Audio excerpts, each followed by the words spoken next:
अगले दिन राजीव ऑफिस चला गया पर उसके मन में यही सब चल रहा था। आखिर अंकिता का क्या निर्णय होगा? वह मान जाएगी या नहीं? इधर राजीव के जाने के बाद अंकिता घर के छोटे मोटे कामों में लगी हुई थी। उसके मोबाइल पर उसके पापा का फोन आया। क्या हुआ बेटा, राजीव मान गया क्या? उसे तुम्हारा फैसला मंजूर है? नहीं पापा, वह तो मानने को तैयार ही नहीं है। मैंने उसे बहुत समझाने की कोशिश की, पर उसने तो इस बच्चे के साथ बहुत से सपने भी देखने चालू कर दिए। अरे ये क्या बात हुई? हमारी बेटी की खुशियाँ भी कुछ मायने रखती हैं उसके लिए या नहीं? तुम चिंता मत करो, तुम अपना फैसला लेने के लिए आज़ाद हो। मैं हर फैसले में तुम्हारे साथ हूँ। अंकिता ने फ़ोन रख दिया। उसको कुछ समझ नहीं आ रहा था। उसके दिमाग में बहुत उथल-पुथल चल रही थी। उसने अपनी सहेली को फ़ोन लगाया। इधर-उधर की बात करने के बाद जब उसे बताया कि वह प्रेग्नेंट है, तो उसकी सहेली आश्चर्य से बोली, तुम इतनी स्टूपिड कैसे हो सकती हो? अरे अभी तो हमें ज़िंदगी के मज़े लेने हैं, एन्जॉय करना है। तू अभी से कहाँ इन सब झमेलों में फँस गई? क्या करूँ यार, मुझे भी कुछ समझ नहीं आ रहा। इतना खुश है। अरे तो इन लड़कों को क्या फ़र्क पड़ता है? ज़िंदगी तो हमारी बदलती है ना। मेरी मान, अभी भी देर नहीं हुई तो अबॉर्शन करा ले। फ़ोन रखने के बाद अंकिता काफ़ी देर तक सोचती रही। कभी उसे राजीव का ख़्याल आता, कभी खुद की आज़ाद ज़िंदगी के बारे में सोचती। काफ़ी सोचने के बाद वो अपने निर्णय पर पहुंच गई। वो बेसब्री से राजीव का इंतज़ार करने लगी। शाम को जब राजीव ऑफिस से आया, अंकिता ने उस समय उससे कुछ नहीं कहा। इधर राजीव इसी कश्मकश में था कि अंकिता ने क्या निर्णय लिया होगा, पर वह चाहकर भी उससे पूछ नहीं पा रहा था। खाना खाने के बाद जब वह अपने रूम में आए, अंकिता राजीव के पास आकर बैठ गई। उसने अपने बालों का जूड़ा बनाते हुए कहा, राजीव मैंने फैसला कर लिया। राजीव के दिल की धड़कन बढ़ने की बजाय जैसे रुक सी गई। क्या फैसला लिया होगा? वह अंकिता की आंखों को पढ़ने की कोशिश कर रहा था। राजीव, मैं यह बच्चा कंटिन्यू नहीं करूंगी। राजीव को ऐसा लगा जैसे किसी ने उसके कानों में शीशा घोल दिया हो। उसको समझ नहीं आया वह क्या बोले। वह अंकिता को देखने लगा कि कैसे वह इतनी कठोर हो सकती है। अरे औरत तो ममता की मूरत होती है, और वही ममता आज अपने मातृत्व का गला घोटने को आतुर है। वो अंकिता की ओर अचरज भरी नजरों से देखते हुए बोला, तुम्हें पता भी है तुम क्या बोल रही हो? राजीव, मैंने बहुत सोचा, अब बस सोचना नहीं, अमल में लाना है। मैंने डॉक्टर से भी बात कर ली है, कल हम डॉक्टर के पास चलेंगे अबॉर्शन के लिए। अंकिता के चेहरे पर कोई भाव नहीं था जब वो ये बोल रही थी, जैसे बिल्कुल पत्थर बन गई हो। अंकिता, तुमने सोच भी कैसे लिया कि मैं इस काम में तुम्हारा साथ दूंगा? राजीव लगभग चीखते हुए बोला। वो गुस्से से थर-थर काँप रहा था। मैंने अब निर्णय ले लिया और तुमको बताना मेरा फर्ज था। तुम चलो या ना चलो, तुम्हारी मर्ज़ी। मैं अकेली चली जाऊँगी। वैसे भी हमारे कानून में भी अधिकार है कि एक महिला को पूरा हक है कि उसको अपना बच्चा रखना है या नहीं। ये मेरा शरीर है, इस पर मेरा अधिकार है। तुम अच्छे से सोच लो, सुबह 9 बजे का अपॉइंटमेंट है। अंकिता, इसमें मेरा तुम्हारा कहाँ से आ गया? शादी के बाद हमारे सारे अधिकार, फैसले एक-दूसरे से जुड़े हुए हैं। ये बच्चा भी हम दोनों का है। राजीव, मुझे तुमसे कोई बहस नहीं करनी। अब मैं अपने फैसले से पीछे नहीं हटूँगी। इतना कहकर अंकिता ने तकिए को सीधा किया और बिस्तर पर करवट लेकर लेट गई। उसने एक बार भी राजीव की बात सुनने की कोशिश नहीं की। राजीव को अभी भी यकीन नहीं हो रहा था कि अंकिता इतनी सख्त दिल भी हो सकती है। उसे यह तो मालूम था कि अंकिता बहुत ज़िद्दी है, पर वो निर्दयी भी हो सकती है, पता नहीं था। राजीव कमरे में बेचैनी से इधर-उधर टहल रहा था। उसने फिर एक बार उसे समझाने की कोशिश की, पर वो तो जैसे कुछ सुनने को ही तैयार नहीं थी। राजीव ने पूरी रात आँखों में काटी। सुबह उसने अंकिता की मम्मी को सब बताया। उसकी मम्मी ने भी अंकिता को बहुत समझाया, पर अब वह अपना फैसला बदलने को तैयार नहीं थी। अंकिता तैयार होते हुए बोली, राजीव, चल रहे हो मेरे साथ? राजीव कुछ नहीं बोला। अंकिता ने एक बार और पूछा, राजीव, मैं आखिरी बार पूछ रही हूँ, तुम चल रहे हो या नहीं? राजीव ने एक बार और अंकिता की ओर उम्मीद भरी नजरों से देखा, पर अंकिता ने अपना मुंह फेर लिया। उसने अपना पर्स और मोबाइल उठाते हुए कहा, मैं जा रही हूँ। मैं तुम्हारा हॉस्पिटल में इंतजार करूंगी। तुम आए तो ठीक, वरना मैं समझूंगी तुम मुझसे कोई नाता नहीं रखना चाहते। तुम नहीं आए तो मैं मम्मी के घर चली जाऊंगी। ये बोलकर अंकिता गुस्से में पैर पटकती हुई हॉस्पिटल के लिए निकल गई। डॉक्टर सारी तैयारी कर चुकी थी। उसने फिर एक बार अंकिता से पूछा, अंकिता, ये तुम्हारा आखिरी फैसला है? हाँ डॉक्टर। अंकिता ने एक बार और राजीव को फ़ोन किया, पर राजीव ने फ़ोन नहीं उठाया। वो ऑपरेशन थिएटर में जा चुकी थी। कुछ ही देर में उसका अबॉर्शन हो गया। बाहर उसके मम्मी पापा खड़े थे। जब वह ओटी से बाहर आई तो उसकी आंखें राजीव को ही ढूंढ रही थी, पर वो वहां नहीं था। उसने राजीव को मैसेज भी किया। अंकिता की माँ की आंखों में गुस्सा और नाराजगी साफ दिख रही थी। उसके पापा बोले, किसे ढूंढ रही है बेटा? अगर उसे आना होता तो तेरे साथ नहीं आता। तू हमारे साथ चल। अंकिता अपने पापा के घर आ गई। वो राजीव के फोन या मैसेज का इंतजार करती रही। पर उसका कोई जवाब नहीं आया। अंकिता को लगा अभी राजीव गुस्सा है, जब गुस्सा शांत हो जाएगा तब मान जाएगा हमेशा की तरह। वैसे भी वो ज़्यादा देर मुझसे गुस्सा कहाँ रह सकता है। इधर अंकिता की माँ उससे बहुत गुस्सा थी। उन्होंने अंकिता से कहा, ये तुमने अच्छा नहीं किया अंकिता। अरे ये कोई खेल है, जब मनाया खेल लिया और जब मनाया छोड़ दिया। माँ अब तुम भी शुरू मत हो जाना, राजीव कम है क्या जो अब तुम भी मुझ पर गुस्सा कर रही हो। बेटा तुम बाप बेटी ने कभी मेरे गुस्से की परवाह ही कहाँ की है। और अगर मैं राजीव की जगह होती तो बात तो क्या, मैं तुमसे नाता ही तोड़ लेती। पर क्या करूं, माँ हूं ना, मुझे तो तुम्हारा साथ देना ही पड़ेगा। पर सच बताऊं तो आज मुझे मेरी परवरिश पर शर्म आ रही है। कहकर अंकिता की माँ कमरे से बाहर चली गई। अपनी मम्मी की बातों से अंकिता और बेचैन हो गई। उसने फिर राजीव को फोन मिलाया पर उसने फोन अटेंड नहीं किया। आखिर उसने घर के लैंडलाइन पर फोन किया, फोन नौकर ने उठाया। अंकिता ने राजीव से बात कराने को कहा पर राजीव ने फ़ोन पर आने को मना कर दिया। बहुत ज़ोर डालने पर उसने फ़ोन उठाया।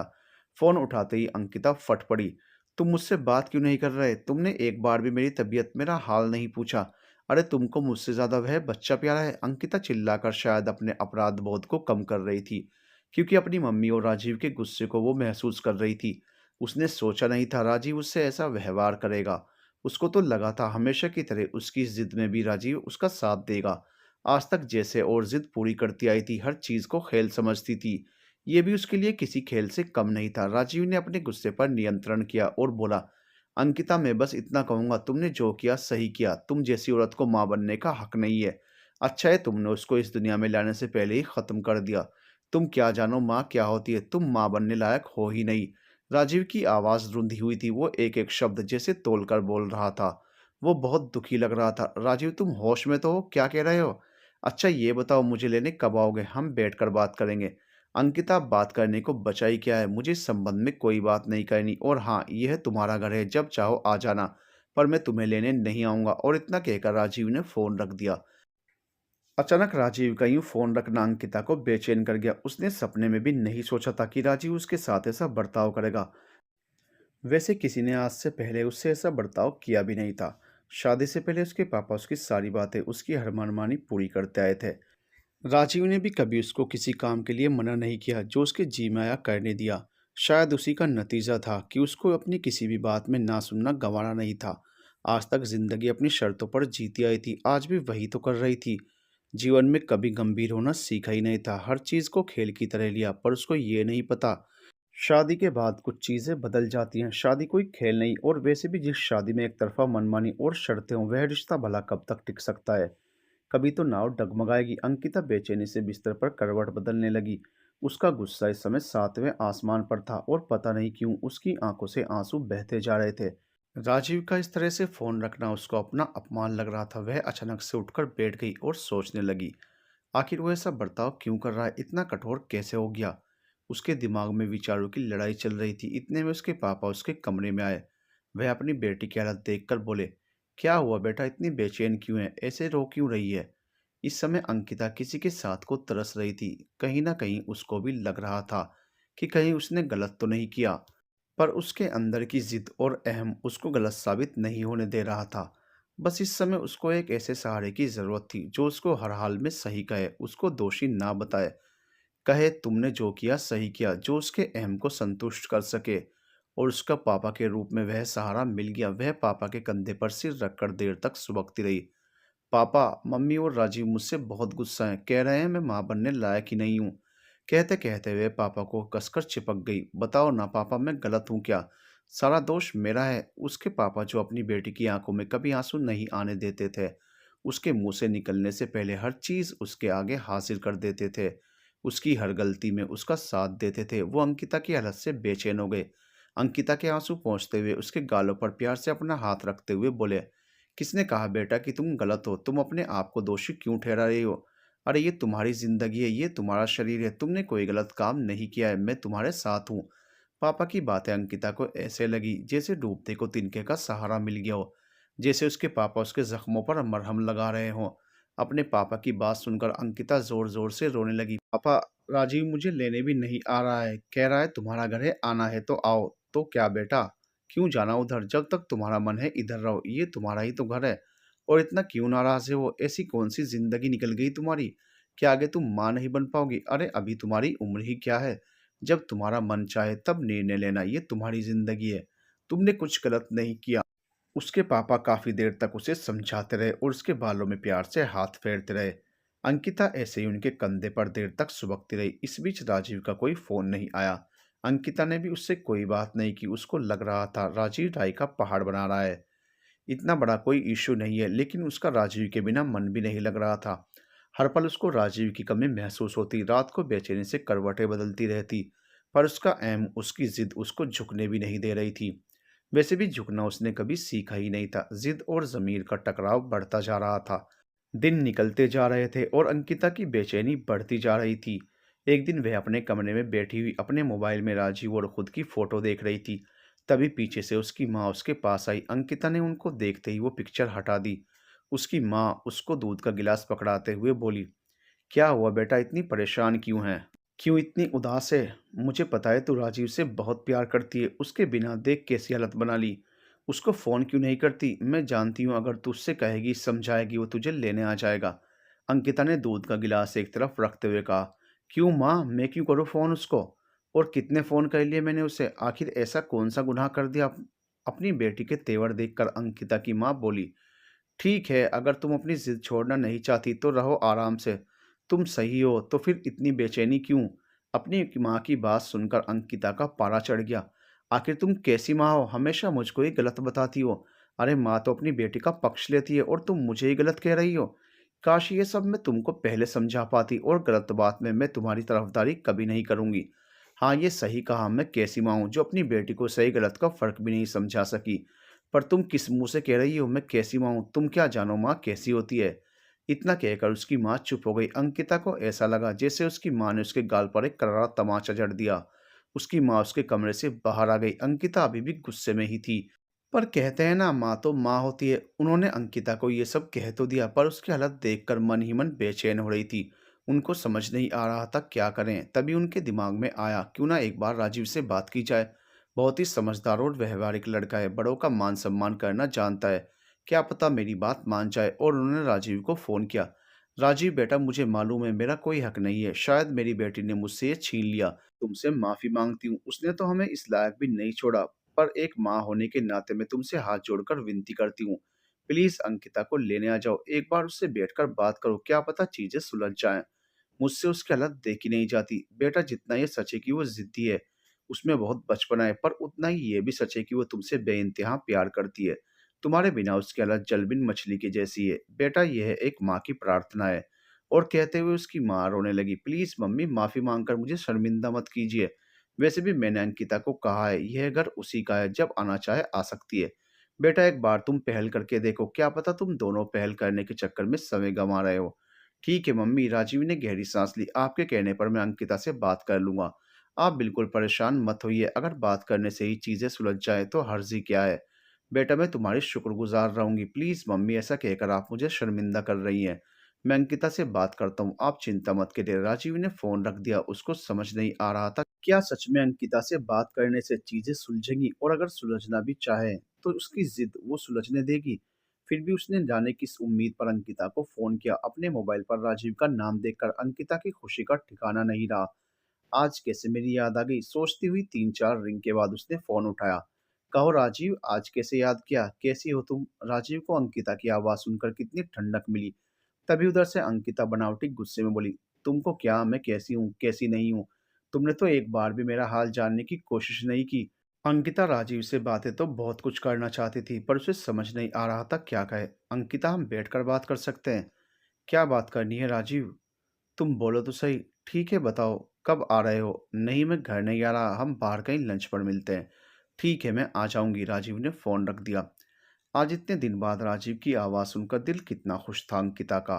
क्या बात करनी होगी उसको? क्या कहना चाहता है? इसी उधेड़-बुन में अगले दिन अंकिता उसी रेस्टोरेंट पहुंच गई जहां शादी से पहले मिलते थे। अंकिता इस समय उतनी ही उत्साहित और खुश थी जैसा पहले राजीव से मिलने पर होती थी। तैयार होते समय वो राजीव की पसंद का ध्यान रख रही थी। शीशे में अपने को गौर से देख रही थी। इस समय वो राजीव की आंखों से अपने को देख रही थी। जाने क्या सोचकर उसका चेहरा शर्म से लाल हो गया। वह तय समय पर पहुंच गई। वहां राजीव पहले से ही उसका इंतजार कर रहा था। उसने आंखों पर काला चश्मा चढ़ा रखा था। सच कितना जचता है वह चश्मे में। ये चश्मा अंकिता ने ही तो ला कर दिया था। कितने चश्मे देखने के बाद ये चश्मा पसंद आया था। अंकिता को इस समय वैसी ही खुशी हो रही थी जैसी शादी से पहले मिलने पर होती थी। जाने क्यों इतने दिन बाद राजीव को देखकर उसका दिल जोरों से धड़कने लगा। वह एकटक उसको देखती रही। तभी राजीव की नज़र उस पर पड़ी तो वो उसे लेने बाहर आया। क्या हुआ, बाहर क्यों खड़ी हो, चलो अंदर चलें। अंकिता राजीव के पीछे पीछे आ गई। दोनों कॉर्नर वाली सीट पर बैठ गए। क्या लोगी, राजीव ने पूछा तो अंकिता ने उसको ऐसे देखा जैसे पूछ रही हो कि अब यह भी भूल गए मुझे क्या पसंद है। राजीव समझ गया। उसने 2 सूप ऑर्डर करे, अंकिता की पसंद का स्वीट कॉर्न और खुद के लिए टोमेटो सूप मंगाया। साथ में कुछ स्टार्टर्स भी ऑर्डर करे। ऑर्डर आने में भी टाइम था। इधर दोनों को समझ नहीं आ रहा था कहाँ से बात शुरू करें। बहुत सुंदर लग रही हो, राजीव ने अंकिता को प्यार से देखते हुए कहा। तो अंकिता के चेहरे पर लाली छा गई। मुझे पता है ये गुलाबी रंग तुम क्यों पहन कर आई हो।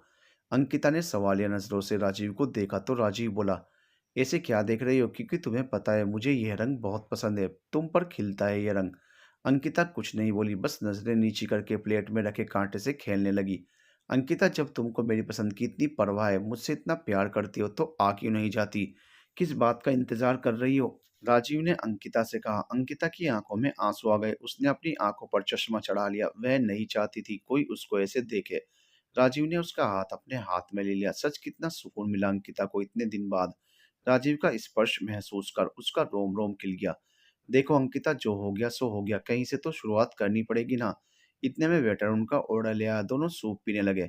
क्या सोचना, भूल जाओ गुस्सा और मेरे साथ अपने घर चलो। अंकिता तो इसी बात का इंतजार कर रही थी, पर एकदम से हाँ कहने में झिझक हो रही थी। खाना खाते खाते राजीव बोला, तुम्हें नहीं पता है मैं तुम्हारे बिना कैसे जी रहा हूँ। एक एक पल काटना मुश्किल लगता है, कुछ अच्छा नहीं लगता। चलो अब घर चलो, तुम्हारा घर तुम्हारे बिना सिर्फ एक मकान है।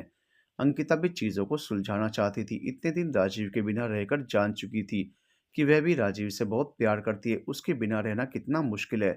पर साथ ही उसके मन में कुछ और भी चल रहा था। अंकिता ने पानी का एक घूंट हलक में उतारा और बोलना चालू किया, मैं चलने को तैयार हूँ। इतना सुनते ही राजीव की आंखों में चमक आ गई। पर क्या अंकिता, मैं कुछ कहना चाहती हूँ। हाँ कहो, राजीव बेचैनी से अंकिता की आंखों में देखने लगा। राजीव, मैं नहीं चाहती वापस हमारे बीच किसी भी चीज़ को लेकर मनमुटाव हो। हम पहले से ही कुछ चीज़ें साफ कर लें तो अच्छा रहेगा।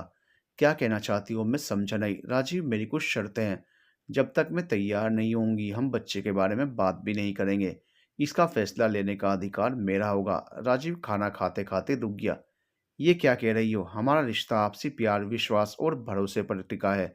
ये शर्तें, फैसला, ये सब कहाँ से आ गया। वैसे भी तुम पहले ही अपनी मनमानी कर चुकी हो। राजीव की बात सुनकर अंकिता फिर तेश में आ गई। कैसी मनमानी राजीव, शरीर मेरा है, तुम्हें क्या। राजीव वहां पर तमाशा खड़ा करना नहीं चाहता था। उसने वेटर को बिल के लिए बुलाया और उसको बिल देकर दोनों बाहर आ गए। अंकिता, क्यों ना अपनी गाड़ी में बैठकर बात करें। क्या बचा क्या है अब बात करने को। मेरा इरादा पहले भी मजबूत था, अब भी है। मैं किसी के दबाव में आकर समझौता नहीं करूंगी।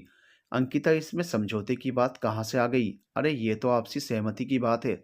और प्लीज, सब देख रहे हैं, तुम गाड़ी में चलो। राजीव उसको गाड़ी में ले गया।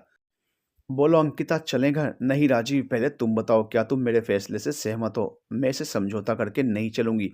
ये मेरी जिंदगी है, कुछ फैसले लेने का अधिकार सिर्फ मेरा है। मैंने कब मना किया, पर मैं पहले की तरह केवल तुम्हें अधिकार नहीं दे सकता। ये हम दोनों की जिंदगी है। मुझे ऐसा क्यों लग रहा है तुम मुझ पर दबाव बना रहे हो। मैं कहाँ दबाव बना रहा हूँ, मैंने तो ये बात छेड़ी भी नहीं, तुम ही बीच में लाई इस बात को। मुझे पहले ही लग रहा था तुम अपनी जिद पर अभी भी अड़ी होगी। वो तो तुम्हारी मम्मी के कहने पर मैंने तुमसे बात करने की कोशिश की।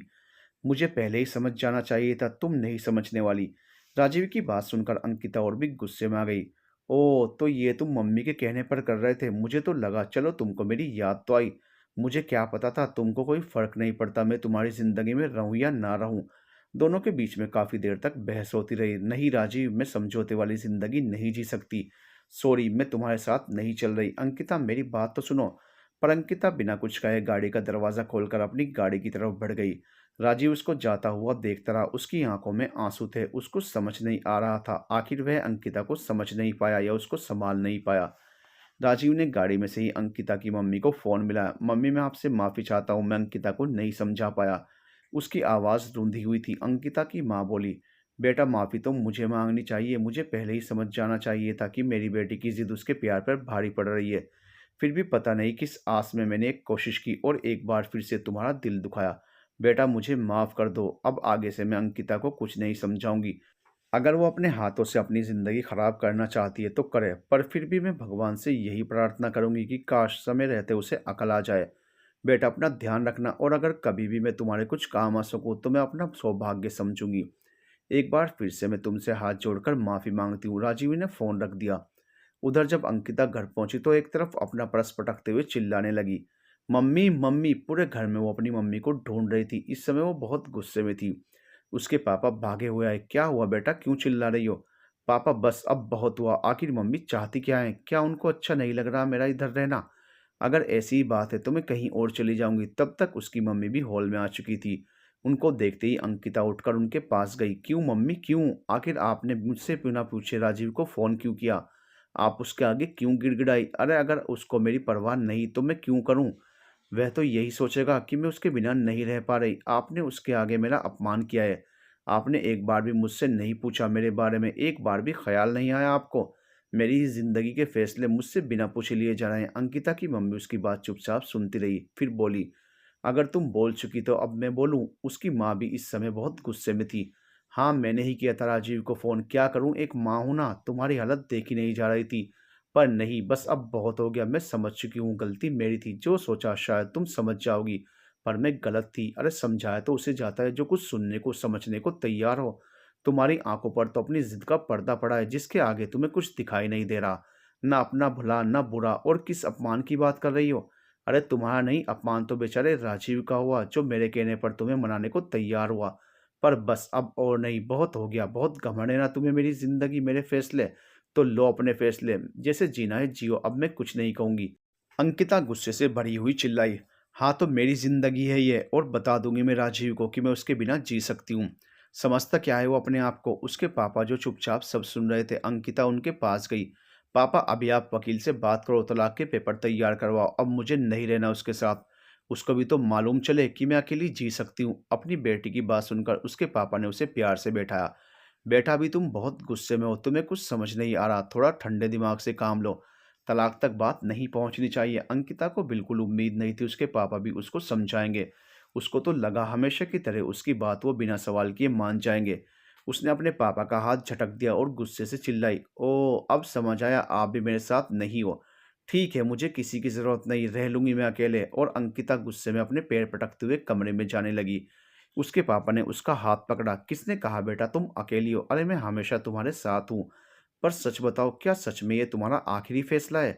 कहीं ऐसा ना हो बाद में पछताना पड़े। अपने पापा की बात सुनकर अंकिता बोली, पापा आप वकील को फ़ोन मिला रहे हो या नहीं? अंकिता के पापा ने वकील को फ़ोन करके पेपर्स तैयार करने को कहा। अंकिता की माँ जो इतनी देर से सब देख रही थी बोली, अच्छा हुआ बेटा, सही फैसला ले रही हो। सच में तलाक लेकर तुम उस बेचारे राजीव पर कुछ तो एहसान करोगी। सच बताऊं तो तुम उसके लायक ही नहीं हो। अच्छा है, कम से कम वो एक नए सिरे से ज़िंदगी तो शुरू कर सकेगा। मैं उसके लिए भगवान से दुआ करूंगी। कहते हुए उसकी माँ अपने आंसू पोंछते हुए रसोई में चली गई। देखा पापा, मम्मी हमेशा राजीव की ही तरफदारी करती हैं, उनको हमेशा मैं ही गलत लगती हूँ। नहीं बेटा, ऐसा कुछ नहीं है। अरे तुम तो जानती हो अपनी माँ को, बेटा वो तुमसे बहुत प्यार करती हैं। दिख रहा है पापा, सबका प्यार समझ आ रहा है। तुम एक बार इधर बैठो, थोड़ा शांत हो, मुझे बताओ आखिर बात क्या हुई? अंकिता के पापा ने उसे सोफे पर बैठाते हुए शांत कराया। अंकिता ने पापा को सारी बात बताई, राजीव और उसकी मुलाकात जो मम्मी ने करवाई थी, और अपनी वो शर्त भी बताई जो राजीव ने मानने से इनकार कर दिया। ठीक है बेटा, अगर वो नहीं चाहता कि चीज़ें सुलझें तो मैं तुम्हारे साथ हूँ। तुम चिंता मत करो। उसके पापा ने उसके सिर पर प्यार से हाथ रखा। अंकिता को अब पापा का सहारा मिल गया था। एक हफ्ते बाद राजीव के पते पर तलाक के पेपर्स पहुंच गए। शाम को जब वो ऑफिस से आया तो उसके नौकर ने उसको वो पेपर्स दिए। जब उसने पेपर्स देखे तो उसके पैरों के नीचे से ज़मीन खिसक गई। उसको यकीन ही नहीं हुआ कि बात यहाँ तक पहुँच सकती है। वो दोनों हाथों को सिर पर रखकर दम से सोफे पर बैठ गया। उसका सिर चकराने लगा। उसे कुछ समझ नहीं आ रहा था कि क्या इतना कच्चा रिश्ता था उन दोनों का। कहाँ 7 जन्मों का साथ निभाने के वादे किए, वो सारे वादे कस्में सिर्फ़ इस एक कागज़ के आगे टूट गए। क्या इसे ही प्यार का बंधन कहते हैं? इतना कमज़ोर था हमारा साथ, और राजीव की आँखों के आगे वो सारे वादे, वो शादी के फेरे सब किसी चलचित्र की तरह चल रहे थे। उसे अभी भी यकीन नहीं हो रहा था। कभी वह अपने हाथ के पेपर्स को देखता और कभी दीवार पर लगी अपनी और अंकिता की शादी की तस्वीर देखता। कितने खुश लग रहे थे दोनों। आखिर उनकी डोर इतनी कच्ची कैसे रह गई? इधर नौकर कब से पानी का गिलास लेकर खड़ा था, पर राजीव को तो कुछ होश नहीं था। उसकी तो जैसे दुनिया ही उजड़ गई थी। पता नहीं कितनी देर तक राजीव यूं ही सोफे पर बैठा रहा। उसकी तो जैसे दुनिया ही ठहर गई थी। ऐसे कैसे तलाक के पेपर्स भेज दिए?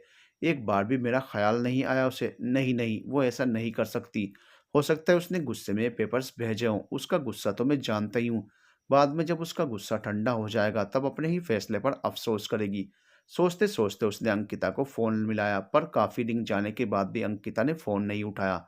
राजीव ने उसको मैसेज छोड़ा, अंकिता क्या तुमने ये पेपर सोच समझकर भिजवाए हैं? अंकिता ने जवाब में लिखा, हाँ राजीव, पूरे होशो हवास में। अगर तुम ये रिश्ता आगे नहीं बढ़ाना चाहते तो यही सही है। अच्छा है, जितनी जल्दी हम अलग हो जाएं। राजीव ने अंकिता को फोन मिला। इस बार अंकिता ने उसका फोन उठा लिया। जैसे ही अंकिता ने हेलो कहा, राजीव के मुंह से निकला अंकिता। एकदम से राजीव के मुंह से अंकिता निकला तो कुछ पल के लिए सन्नाटा छा गया। दोनों चुप से हो गए। राजीव ने अपना गला साफ करते हुए कहा, माफ करना अंकिता, क्या ये तुम्हारा आखिरी फैसला है?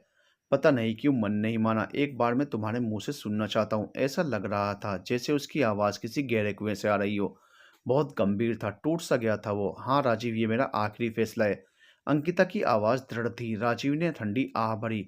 ठीक है फिर, अगर तुमने फैसला ले ही लिया तो मैं कौन होता हूँ तुमको रोकने वाला? वैसे भी आज तक सारे फैसले तुम ही तो लेती आई हो। पर थोड़ी देर दोनों तरफ से खामोशी रही। राजीव ने बोलना शुरू किया, फिर भी अंकिता, क्या हम बिना तलाक के अलग नहीं रह सकते? कम से कम एक आस तो रहेगी। कहीं ऐसा ना हो बाद में हमारे हाथ में पछतावे के सिवा कुछ ना रह जाए। नहीं राजीव, जिस रिश्ते की कोई मंजिल नहीं, कोई आस नहीं, उस रिश्ते को खींचने से भला क्या फायदा? ऐसे रिश्ते में घुटन के अलावा कुछ नहीं मिलेगा, और मैं इस बंधन से जितनी जल्दी हो सके आज़ाद होना चाहती हूँ। अंकिता की बात सुनकर राजीव की आखिरी आशा की किरण भी टूट गई। ठीक है अंकिता, पर ध्यान रखना, आज भी ये तुम्हारा ही फैसला है, मेरा नहीं। ना तुमसे कोई लड़ाई है, ना कोई जिद। मैं नहीं चाहता कि दुनिया हमारे रिश्ते का तमाशा देखे। हमारे वकील अदालत में हम दोनों के ऊपर झूठे आरोप प्रत्यारोप लगाएं। मैं आपसे समझौते से तलाक देने को तैयार हूँ। मैं अपने रिश्ते को बदनाम होते नहीं देख सकता। तुम मुझे बता देना कब अदालत आना है और आगे की क्या कार्यवाही है। तुम जब कहोगी मैं आ जाऊंगा। जहाँ साइन करने को कहोगी मैं कर दूंगा। ऐसा लग रहा था जैसे वो इस सब प्रक्रिया में भी अंकिता का ध्यान रख रहा था। अपनी तरफ से पूरी कोशिश कर रहा था कि उसको किसी परेशानी का सामना ना करना पड़े। और राजीव ने फ़ोन रख दिया। अंकिता को राजीव से ऐसे व्यवहार की आशा नहीं थी। ना गुस्सा किया, ना कोई बहस की, ना कुछ कहा। राजीव के व्यवहार से उसे आत्मग्लानि हो रही थी, कहीं वो कुछ गलत तो नहीं कर रही। तभी मन ही मन बोली, नहीं नहीं, ऐसी चिकनी चुपड़ी बातों में अब वो नहीं आने वाली। अगर इतनी ही मेरी परवाह है तो क्यों मेरा साथ नहीं दिया? ये सोचते हुए उसने फ़ोन रख दिया। दिन यूं ही निकलते गए। एक दिन अंकिता की सहेली का फ़ोन आया। इधर उधर की बातों के बाद पता चला उसकी सहेली गर्भवती है। अंकिता को यकीन ही नहीं हुआ, क्योंकि इसी सहेली ने उसे सलाह दी थी कि क्या ज़रूरत है अभी से झंझट में फंसने की। जब अंकिता ने उससे कहा, तू कैसे अभी से इस झंझट में पड़ गई, तो वह बोली, अरे यार, अब आगे पीछे कभी तो फैसला लेना ही है। अच्छा है जितनी जल्दी इन सब चीज़ों से आज़ाद हो जाएं। अच्छा है। अंकिता का आगे बात करने का मन नहीं हुआ। उसने बहाना बनाकर फ़ोन रख दिया। वो एक अजीब सी कश्मकश में थी। कहीं वो कुछ गलत तो नहीं कर रही है, कुछ गलत फैसला तो नहीं ले रही है। उसके दिमाग में उलझन चल रही थी। नहीं नहीं, अगर उसने मना कर भी दिया बच्चे के लिए, तो क्या राजीव उसका साथ नहीं दे सकता था? और बात केवल बच्चे की ही नहीं, साथ की, विश्वास की है। अगर उसने मेरे इस फैसले में साथ नहीं दिया तो आगे क्या भरोसा कि साथ देगा या नहीं देगा? और ये सब सोचती हुई उसने अपने उन विचारों को झटक दिया जो उसे गलत साबित कर रहे थे। उस दिन घर में बहुत चहल पहल थी। मम्मी पूरी तरह से सजी धजी थी। रसोई में तरह तरह के पकवान बन रहे थे। पकवानों की खुशबू से अंकिता रसोई में गई। क्या बात है मम्मी, आज इतनी तैयारी क्यों हो रही है? कुछ खास है क्या आज? अरे बेटा, आज करवा चौथ है ना। जैसे ही उसकी मम्मी ने कहा, अंकिता के हाथ अपने आप रुक गए। वह प्लेट में से मटरी उठाकर मुंह में रखने ही वाली थी। अरे क्या हुआ बेटा, रुक क्यों गई? चक्कर तो बता, मोयन वगैरह सही से पड़ा है या नहीं? अब मैं तो चख नहीं सकती, मेरा व्रत है ना। मम्मी अभी मेरा मन नहीं है, बाद में खाती हूँ, कहती हुई अंकिता अपने कमरे में आ गई। आज करवा चौथ है, कैसे भूल गई वो? पिछले साल कितना उत्साही थी, पूरी दुल्हन की तरह तैयार हुई थी, नक से लेकर शिक तक। आखिर पहली करवा चौथ जो थी उसकी। राजीव भी देखता रह गया था उसको, और उसके मना करने के बाद भी उसने भी व्रत रखा। दिन भर अंकिता का कितना ध्यान रखा, हर व्यंजन अंकिता की पसंद के बनवाए। फिर जब रात को चांद निकला, छलनी में चांद देखकर राजीव को उसमें से देखा, सच कितना सुखद और अनोखा सा एहसास था। और जब राजीव ने उसको अपने हाथों से पानी पिलाया, दिन भर की थकान और भूख उस एक पल में खत्म हो गई। उसने भी तो राजीव को अपने हाथों से निवाला खिलाया था। सोचती सोचती अंकिता के चेहरे पर मुस्कान आ गई। और अगले ही पल अचानक से जाने क्यों उसकी आंखें भर आई। उस दिन वो कमरे से बाहर नहीं आई। पता नहीं क्यों आज राजीव की बहुत याद आ रही थी। मम्मी ने पूजा के लिए बुलाया पर उसने बहाना बना दिया। आज दिन भर वो राजीव की यादों के साथ अकेला रहना चाहती थी। और रात को जब चांद निकला तो उसके पापा ने मम्मी को अपने हाथों से पानी पिलाया। उस समय मम्मी के चेहरे पर कितना नूर था। दिन भर की थकान और भूख पापा के हाथ से पानी पीते ही खत्म हो गई। पापा ने मम्मी को अपने हाथों से खाना खिलाया। अंकिता बहाना बनाकर अपने कमरे में ही रही। वो बहुत बेचैन हो रही थी। उसे राजीव की बहुत कमी महसूस हो रही थी। जाने क्यों अचानक ही उसने राजीव के लैंडलाइन नंबर पर फ़ोन किया। मोबाइल पर करती तो उसका नाम आ जाता। राजीव ने फ़ोन उठाया। Hello hello. राजीव की आवाज़ सुनकर अंकिता का दिल ज़ोरों से धड़कने लगा और वो बेचैन हो गई। ऐसा लग रहा था वह अभी जाकर राजीव के गले लग जाए। उसकी आंखों से आंसू बहने लगे और उसकी सिसकी की आवाज़ शायद राजीव के दिल और कानों तक पहुंच गई। अंकिता, ये तुम हो क्या? अंकिता ने बिना कुछ बोले फ़ोन रख दिया। पूरी रात वो अपने आंसुओं से अपना तकिया भिगोती रही। सच कितना अकेलापन महसूस कर रही थी। टूट सी गई थी वो उस दिन। पता नहीं क्यों अंकिता को पहली बार ऐसा एहसास हुआ कि वह भी राजीव से बहुत प्यार करती है। उसके बिना जीना इतना आसान नहीं होगा। कहीं ना कहीं वह कुछ गलत कर रही है। पहली बार उसको अपनी गलती का एहसास हो रहा था। उसने सोचा एक बार कोशिश करके देखूं, क्या पता राजीव और मैं वापस एक हो जाएं। पर किससे कहे, कैसे बताए किसी को कि उसको अपनी गलती का एहसास हो गया? क्योंकि उसने तो कभी झुकना सीखा ही नहीं था, अपनी गलती कभी मानी ही नहीं। उसके दिमाग में विचारों की उथल-पुथल चल रही थी। पापा से बात करूं, राजीव से या फिर मम्मी से? नहीं, नहीं, मम्मी तो अब कभी साथ नहीं देंगी, पहले ही मना कर चुकी हैं। फिर पापा से बात करूं? नहीं, उन्होंने पहले ही कहा था, बेटा सोच समझ कर कह रही हो ना, कहीं बाद में पछताना ना पड़े। तो क्या राजीव से? हाँ, ये ठीक रहेगा, एक बार राजीव से बात करती हूँ, वह शायद मान जाए। शायद क्यों, वह तो मान ही जाएगा, वह भी तो यही चाहता है ना। सोचते हुए अंकिता ने राजीव को फ़ोन करने के लिए अपना मोबाइल उठाया ही था। तभी उसकी मम्मी ने उसको आवाज़ लगाई। अंकिता, तुम्हारे लिए पोस्टमैन लेटर देकर गया है। अंकिता ने लेटर खोलकर देखा। राजीव की तरफ से लेटर उसके वकील ने भेजा था, जिसमें राजीव ने तलाक के पेपर्स पर साइन कर रखे थे। वो पेपर्स देखकर अंकिता के दिल में कुछ दरक सा गया। राजीव ने साइन कर दिए? इसका मतलब वह भी अपना मन बना चुका है। शायद वह भी मुझसे पीछा छुड़ाना चाहता है। इस रिश्ते को ख़त्म करना चाहता है। मैं ही पागल थी जो उससे बात करने की सोच रही थी। ठीक है, अगर उसने भी मन बना लिया तो यही सही। जब उसको मेरी परवाह नहीं तो मैं क्यों करूं? और उसने गुस्से में मोबाइल पटक दिया और गुस्से में ही वो साइन करे पेपर्स अपने वकील को मैसेज कर दिए। एक बार फिर उसका अहम उसके विवेक के आड़े आ गया। दिन यूं ही निकलते जा रहे थे। अंकिता को कई बार लगता कि क्या उसको राजीव से बात करनी चाहिए, चीज़ों को सुलझाना चाहिए, पर उसकी जिद, उसका अहम उसके विवेक के आड़े आ जाते। इस बीच कोर्ट की कार्यवाही चलती रही। कोर्ट ने उनको कुछ समय दिया कि अगर आप एक बार दोबारा अपने निर्णय पर सोचना चाहते हैं और रिश्ता बचाना चाहें तो बेहतर होगा। पर कहते हैं ना, रिश्तों की डोर एक तरफ से नहीं सुलझती। कोई एक तरफ से कब तक डोर सुलझाता रहेगा? अगर दूसरा उस डोर को उलझा ही छोड़ दे तो वो डोर कभी नहीं सुलझ पाएगी। राजीव ने अंकिता को एक बार मैसेज भी किया। अंकिता, अभी भी देर नहीं हुई है, क्या हमें हमारे रिश्ते को बचाने का एक मौका और देना चाहिए? पर पता नहीं क्यों चाहकर भी अंकिता आगे कदम नहीं बढ़ा पा रही थी। जैसे ही वह कुछ कहना चाहती, राजीव की पहल की तरफ कदम बढ़ाना चाहती, पता नहीं क्यों खुद ब खुद उसके कदम पीछे खिंच जाते। शायद ये उसकी जिद, उसका अहम ही था जो बार बार उस पर हावी हो जाता था। आखिर में राजीव ने भी कोशिश करना छोड़ दिया। इधर मम्मी ने तो पहले ही उसके उसके हाल पर छोड़ दिया था। और पापा, वह तो अंकिता की हाँ में हाँ मिलाते थे। जिस बात में अंकिता राजी, उन्हें वही सही लगता था। कोर्ट की कार्यवाही चलती रही। दोनों अपने अपने वकील के साथ तय तारीख पर पहुंच जाते और जहां उनको साइन करने को बोलते वह दोनों कर देते। केस में कोई समस्या ही नहीं थी, क्योंकि तलाक आपसी समझौते पर जो हो रहा था। किसी को किसी से कोई शिकायत नहीं थी, इसलिए दोनों के वकीलों को भी कोई ज्यादा कानूनी दांव पेंच नहीं खेलने पड़े। इस बीच जब भी उनका आमना-सामना होता तो अंकिता को राजीव का उदास चेहरा और टूटा हुआ मन ही दिखता, जो उसकी आंखों के आगे घूमता रहता। उदास तो वो भी थी, पर राजीव को एहसास नहीं होने दिया। नहीं तो राजीव को देखकर उसके मन में जज्बातों का जो तूफान उमड़ता था, वो तो वो ही जानती थी। सोचती थी कि काश एक बार राजीव उसको मना ले। आखिरी दिनों की कार्यवाही में राजीव ने अदालत में आना भी छोड़ दिया। उसके वकील ही सारी कार्यवाही करते, वह तो बस जहां साइन करने होते कर देता।